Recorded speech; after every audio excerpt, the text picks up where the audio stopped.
An Infinity of Cordelia. You guys ever received a phone call from yourselves? It happened while I was barefoot, wandering the streets of downtown Denver with a friend. I remember a balmy morning, the perfect bike weather. But Bruno wanted to ground himself to the earth, on foot or whatever, and I was tired from dancing anyway. I turned to him in alarm, holding my phone out to show him my name. Incoming, Cordelia-Madhouse. On the caller ID. I asked, am I dead? Bruno rolled his eyes and laughed. Answer it. He said it like a challenge, arcing one of his expressive eyebrows at me. I was drawn to that musical theater kid energy in him. He was ferocious, all animation and performance, big gestures and big laughs. Until I met him, I'd never had so much fun, even just aimlessly roaming the mile high together at dawn. Shut up, I said, half laughing, half moaning in despair. I was coming down from all the toxins I'd been pumping into my body, and Bruno's curly hair was a disheveled goblin's nest. You look like a lunatic, you know that? He was still working his jaw, wild-eyed, the soles of his feet even blacker than mine. We'd been to a rave, then an after-rave, then kicked our shoes into Cherry Creek while the sun came up. What is it about being 22? Fine, said Bruno. Gimme. He snatched for the buzzing phone in my hand, probably because he knew my reaction would be to answer it myself out of spite. I picked up the call. There was ringing from the receiver. Then it went to voicemail. A woman. Hi, you've reached Cordelia. I dropped the phone to the pavement. What the fuck? It's my voicemail. Bruno chuckled. Calm down, he said, bending for my phone. When he handed it back to me, the screen was a shattered web. It's obviously a glitch or something, he said, linking his arm through mine. You did enough drugs to take down a horse, and now you're paranoid. Let's get pancakes. Our friends were taken aback by how quickly Bruno and I became enmeshed when we met. I didn't know it was codependent at the time. I just knew we had fun and did everything together, which mostly entailed a lot of partying. At one point, some old friends from high school cornered me at a birthday party to express their concerns over our fast friendship. I didn't listen. All it did was drive me further into Bruno's world. The underground events, the chaos, the music. We'd stay up all night drinking and talking. He opened my mind, you know? Helped me see things from a new perspective. I got really into dubstep, the way it drowned out the racing thoughts in my mind. I quit my job and sold my car for a Burning Man ticket. We were moving to California together. The day I called myself, we ate lemon pancakes at Root Down afterwards. Our favorite, a high-octane cafe with club vibes. Then walked home across the 19th Street Bridge, a pedestrian walkway in the lower Highland. The sun was all high noon and Wild West, blazing us with dry heat. Bruno stopped on the middle of the bridge. He faced me with a sly grin. His teeth were immaculate, though he claimed never to brush. "Want to try something?" he asked. I lived for that mischievous twinkle in his eye. It was a dopamine hit for me. Gold glitter dazzled his cheekbones. What didn't my friend see in him? Depends, I said, side-eyeing him with faux suspicion. What is it? Bruno moved to the edge of the bridge. I followed. We both leaned over the metal rail. Below, the South Platte River was calmly streaming. Still gazing into the water, Bruno asked, Do you trust me, Cordelia? I had to think about it, but I nodded. Why? I'll hold your ankles. For what? So you can go over. Go over what? The railing? Over the... Are you crazy? Do you trust me? My heart leapt into my throat. I swiveled between Bruno and the river. You want to dangle me off? I assessed his biceps. Was he flexing? Want to do me first? Said Bruno, hopping up to sit on the railing with his back to the river, hands in the air. He kicked his playful feet at me. Get down! I hissed, dragging him back to the concrete while he laughed. Vertigo tingled in my feet at the stress of him falling backwards. Do you see how shallow the river is? We're in a drought. If you drop me, I won't drop you. Dude, you know I hate heights. Why do you do this to me? Girl, you climbed that peak at Red Rocks and we did DMT under the stars. I chewed my lower lip. That was a magical night. We never would have made fireworks with our eyes. Bruno continued. If you didn't face your fear, remember every time we blinked, there were shooting stars? He winked, the dimples lighting up his face. He loved to speak like this, like a coin-operated poem, though he spoke the truth about that DMT trip. Our dynamic had been forged long ago, when we first stood in the bathroom line at the house party, exchanged names, and ended up going in together, railing Molly off the sink, joking around. I was anxious about disappointing him, and regretful to miss out on an experience, so I said yes. He patted my back and sniffed. Atta girl. The breath trembled from me, but I let him lift me up. I'll admit, he made me seem weightless. Bruno, do not drop me. You got this, he said. Trust me. Seated on the cold metal rail, my hanging feet no longer touching the pavement, Bruno steadied me with his hands on my hips. I got this? I repeated, stunned. No, Bruno. You literally have my life in your hands. Are you ready? He rubbed his nose on his shoulder. I'm gonna slide you backwards over the railing. Why do you keep sniffling? He put his head down and I chased him with my eyes, saying, Man, you did not just do a bump of K. Bruno gave me his most reassuring smile, really popping those dimples. Relax, it picks me up, remember? I felt lightheaded. I refused to look down and face the 70-foot drop that loomed below me. Why would you do that? I searched for signs of intelligent life in his eyes, which were enormously dilated now. Did he seem glazed, or was I just panicking? It was enough to change my mind.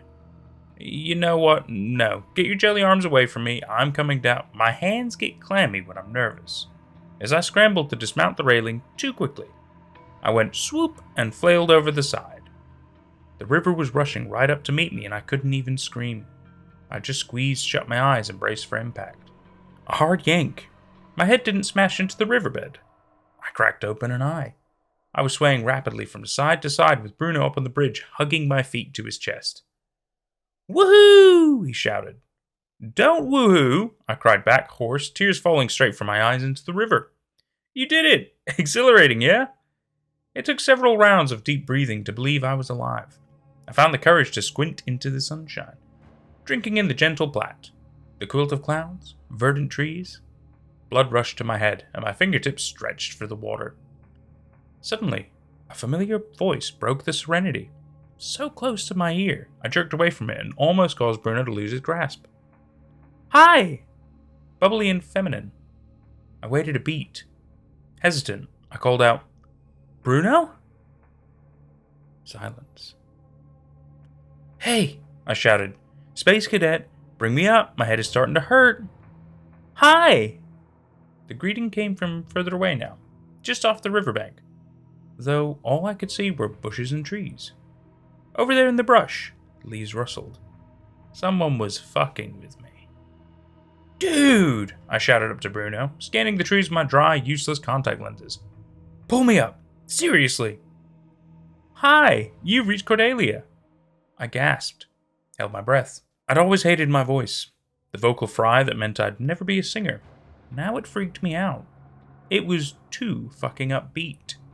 And it was my voice, yes, but crispier, extra fried, like a physical scratch on my brain when I heard it. You know the primitive spider that crawls along your neck when you feel someone watching you? I said, Pull me up! I was nearing hysterics. You've reached Cordelia. Please leave Please leave. Please leave. I covered my ears with my hands. Please leave. Please leave This isn't a funny fucking prank, I yelled. My temples throbbed. When Bruno finally responded, I had to strain to hear him. Cordelia? There's someone up here. Bruno, your fingers are slipping. Do not let go. Bruno, tighten your grip. She's old. She looks unwell. He was slurring. You're scaring me, Bruno. Please? Everything went deathly quiet. The birds stopped trilling. Wind stilled in the branches. When I swallowed, it sounded so loud by comparison.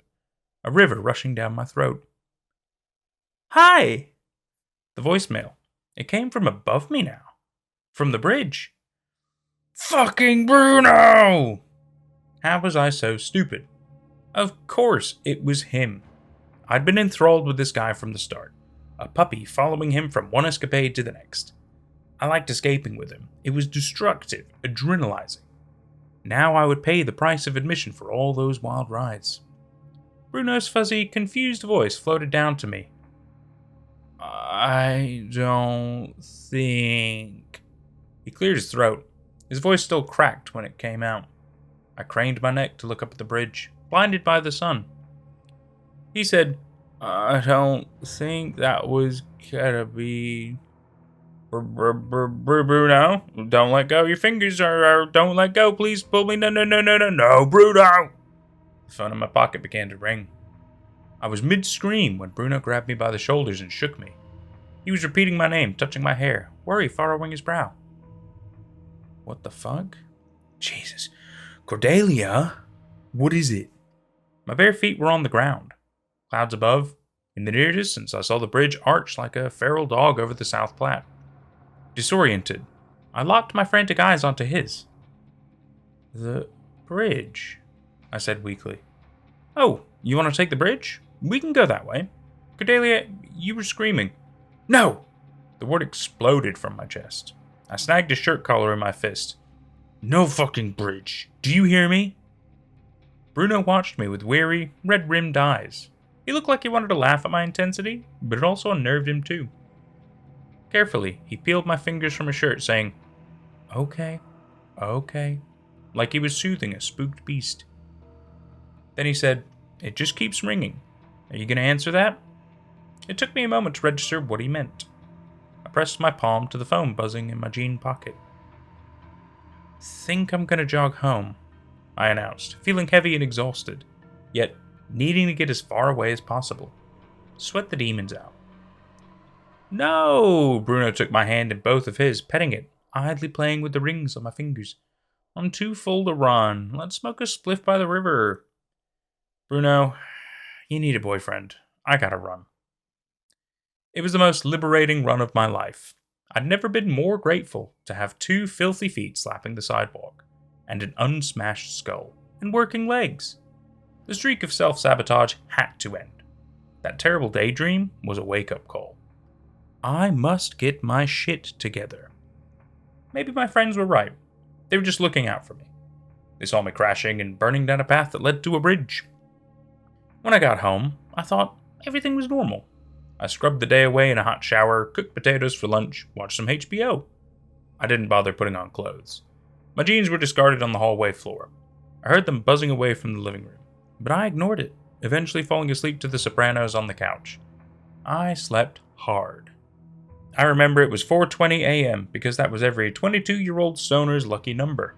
I sleepily tumbled off the sofa, wiping the drool from my chin while I zombie crawled to my bedroom. On my way there, the phone in my jeans began to vibrate as soon as I stepped over them. I mumbled, Not today, Bruno, and kicked the jeans further down the hall. Still luxuriating in the nude, I stepped in front of my bedroom vanity to pin up my hair. I had plenty of hangover left to sleep off, and my sheets were going to feel delicious on these naked limbs. Gazing into the mirror set off a bomb inside me. I screamed so loud I hurt my own ears, dropping to the floor as if dodging gunfire. What the fuck? What the fuck? The reflection peering back at me. It was me, but it was mangled and ancient. Everything was broken and put back in the wrong place. My heart drilled against my ribcage, slowly rising up from the carpet, my knees quaking. I braved the mirror once more. Nausea consumed me in another torrid wave. My reflection was seated in a wheelchair. She looked older than dirt. I only recognized her by all our tattoos. Though she had even more than me, she filled in the gaps. The contraptions encasing both her legs were made of mismatching scrap metal pieces. Or had those become her legs? These rusty bolts, hammer marks beaten into the dingy panels. She was topless and hunchbacked, breasts sagging into her metal lap. Half my reflection's head was shaven, her scalp lumpy, dotted with violet ink and blue stitches. She wore a black eye patch on that side. Her other eye had pooled with such deep, eternal crimson, the color was practically black. If that was the uncovered eye, How badly did the one behind the patch fare? I whispered, "This isn't happening," grinding my fists into my own eyes. It was a horrible spirit vision, a psychotic break. I went too far this time. I don't think that was ketamine. This couldn't be real. It would break me. But she was still there when the spots cleared from my vision, glaring at me. I'd throw a blanket over the vanity, except my feet wouldn't cooperate. Fright had frozen me in place. "Why?" I managed to croak out. Once I really set my sights on her, now it was like I couldn't look away if I wanted to.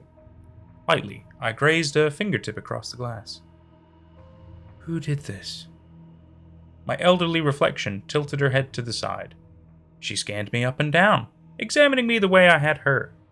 I hooked a self-conscious forearm over my bare waist, yet she didn't so much as twitch a muscle when I gaped at her like she was a monster. Finally, she spoke. It was that extra crispy version of my voice I'd heard in the daydream. "We blame him for a long time," she said.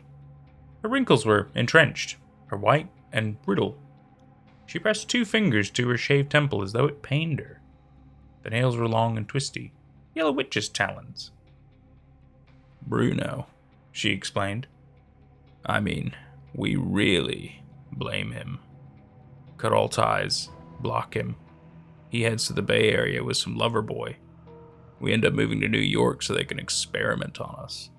It's how we make a living." She rattled one of her clunky legs, lips pursed with bitterness. "What happened on that bridge, though? It's not actually his fault, is it?" It dawned on me. The first seedling of depression. "He dropped us," I said. It hollowed me out from the inside. "How did we find ourselves in that situation, I wonder?" I shook my head. "I don't understand." "He lived a charmed life," she said, the wickedness creeping in. "We envied that. He made us feel alive and seemed like he could never die. So we gave him consent, carte blanche." Slowly, I shook my head again. That wasn't true. Was it? "And why is that?" she went on. "Why would we? Because we were taught at a young age to play the victim." I winced. She was talking about our father, the sacrificial lamb. Being compared to him ached in the pit of my stomach. She continued in a mocking tone, wrapping her talons on the rotten wheels of her chair. "Always looking for ways to hurt ourselves so that someone would show they cared." A cruel pout doubled her meaty lips in size. "That's enough therapy." Flushed with embarrassment, I'd meant to bark the words instead of the pitiful squeak that came out. I felt small, infinitesimal. No one can tear you down like yourself. She trained her cold, bloodshot eye on me, her breathing so vengeful and dragon-like, I had to avert my gaze before it scorched me. "Bruno was the bad influence we'd been searching for all our lives," she said. Indignation flamed in on one last attempt to assert myself. "He dropped us off a fucking bridge for fuck's..." "And we loved it." She snarled, white-knuckling the armrests of her wheelchair, making me jump. She leaned forward, readying her stance to lunge at me. Her seething breath fogged up the mirror. I had to swipe my hand across to clear the glass. "And it didn't happen to you," she snapped. "It happened to me.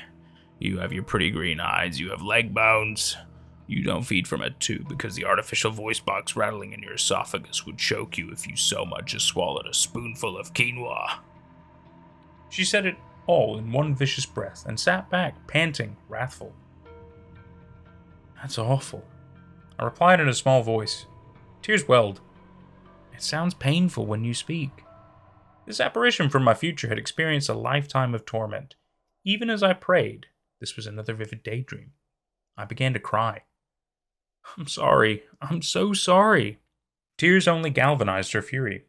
There was something self-satisfied about it, too. Her anger. Like she planned to weaponize it. "I've been waiting for you, little Cordelia." She gave me a closed-lipped smile that made me shudder. Too strained, too curvy. You know when you make eye contact with your reflection while pulling the scariest face you can in the mirror, just to see if you can freak yourself out? This is the one I used to make at myself when I felt silly or masochistic. She knew it got under my skin, because she was me. I looked everywhere, she said, eyeing me hungrily. It's taken decades. You're the only one of us who didn't take the bridge home that day. Can you believe that? Surely there's more out there. An infinity of Cordelia. But of the thousands that I've encountered through this wretched fucking looking glass, you're my unicorn. What do you need? I asked, sniffling, naive with guilt and anguish. How can I help? I've been biding my time in this shithole. I wish I could say I'm leaving the place homey for you. There's a mouse problem and a roach problem. She sighed. But that's New York. What are you talking about?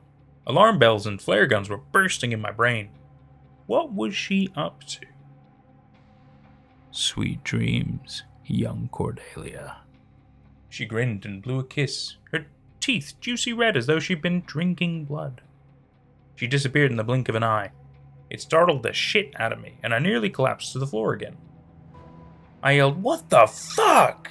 into the mirror and slammed my clammy palm to the glass, going after her. It left wet prints.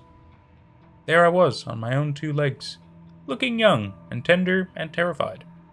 I refused to meet my reflection's gaze. So, she'd be coming for me then, that old fucking crone. I banged on the vanity and hollered profanities before dragging it downstairs to the curb. I fought sleep for days.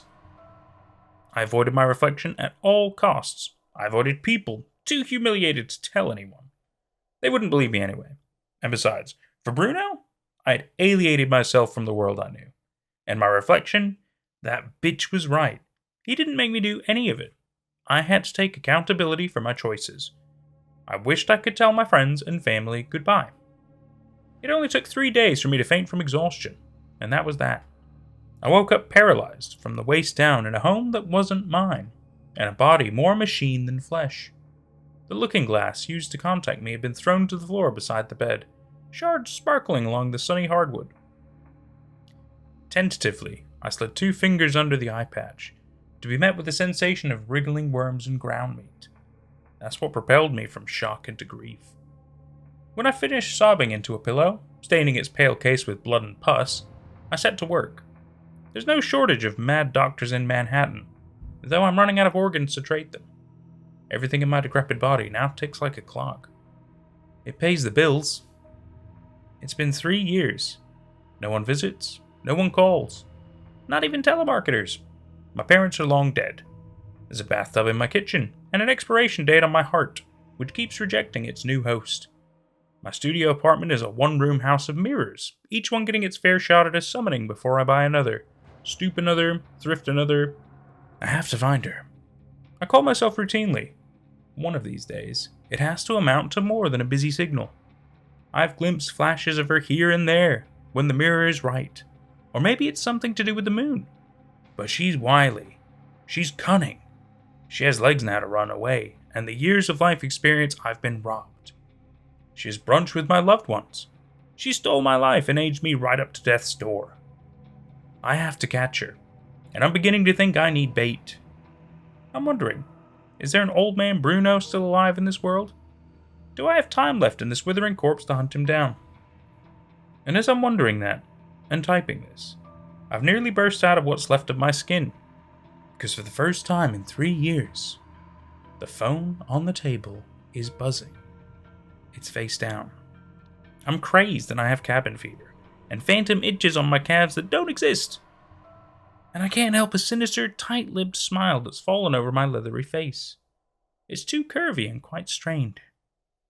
I mean, who else could it be, right? Hold on. I'm picking up. And that was An Infinity of Cordelia by cordelia-madhouse. So, this story is interesting. It's unique. It takes us on a really bizarro journey. I think there's a few things we need to cover here. So, obviously, we're going to talk about the mystery behind it.